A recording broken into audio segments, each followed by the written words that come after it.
এত সুন্দর করে কচুরিগুলা ভেজে নিয়েছি যেটা দেখেই বুঝতে পারতেছেন, একদমই স্বাদ, ক্রিস্পি ক্রিস্পি ক্রাঞ্চি ক্রাঞ্চি একদম খাস্তা কচুরি। তার সঙ্গে নিয়ে নিলাম ঝাল ঝাল করে চাটনি ধনে পাতার, আহা। তো চলুন দেখি কিভাবে আজকে রান্না করলাম। দিয়ে দিলাম কিছুটা ডাল, 1 ঘন্টার জন্য মুগ ডাল ভিজায় রেখে দিয়েছিলাম। তার পাশাপাশি ময়দার একটা ডো রেডি করে নিচ্ছি। ডোতে হবে জওয়ান, ঘি আর একটু লবণ। সুন্দর করে ময়ান দিয়ে 8 ভাগ পানি দিয়ে ছেনে নিছি। ছেনে তারপরে উপরে ঘি দিয়ে দিলাম। ঘি দিয়ে প্রায় অনেকক্ষণ রেখে দিয়েছিলাম, 20 মিনিটের মতো।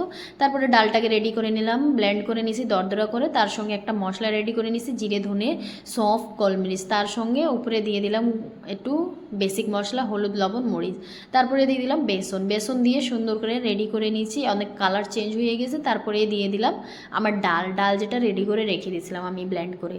তো অনেক সুন্দর করে কষানোর পর একদম শুকনো শুকনো হয়ে গেছে। এটা রেডি। এখন ঠান্ডা করে বলস বানাই নিয়েছি, মিনি বলস বানাইছি, যেহেতু আমি মিনি কচুরি বানাচ্ছি। দেখেই বুঝতে পারতেছেন একদম ছোটো ছোটো, অনেক সুন্দর হয়েছিল। হাত দিয়েই চেপে চেপে বানাই দিছি। আমার বেলুন আর কিছু লাগেনি, হাত দিয়েই হয়ে গেছে একদম সুন্দরভাবে। আপনি দেখতেই পারতেছেন একদমই ক্রিস্পি ক্রিস্পি হয়েছিল। তা এখন আমি ভেজে নিব, একদম মিডিয়াম ফ্লেম করে ভেজে নিচ্ছি। একদম হাই ফ্লেমে গরম করিনি তেল, আস্তে আস্তে করে ভাজা লাগবে, যেহেতু ক্রিস্পি করা লাগবে এই কারণে আস্তে আস্তে করে ভাজবেন। কালার আস্তে আস্তে একদমই ট্রান্সফার হয়ে যাবে, যেটা দেখেই বুঝতে পারতেছেন একদম ক্রিস্পি ক্রিস্পি আর মজার একটা চাটনি সঙ্গে। এই একদিন বানাইয়ে দেখেন, সবাই পছন্দ করবে। সন্ধ্যাবেলার নাস্তা একদম পারফেক্ট জমে যাবে। আমাকে অবশ্যই কমেন্ট করে জানাইন যে কেমন হয়েছে।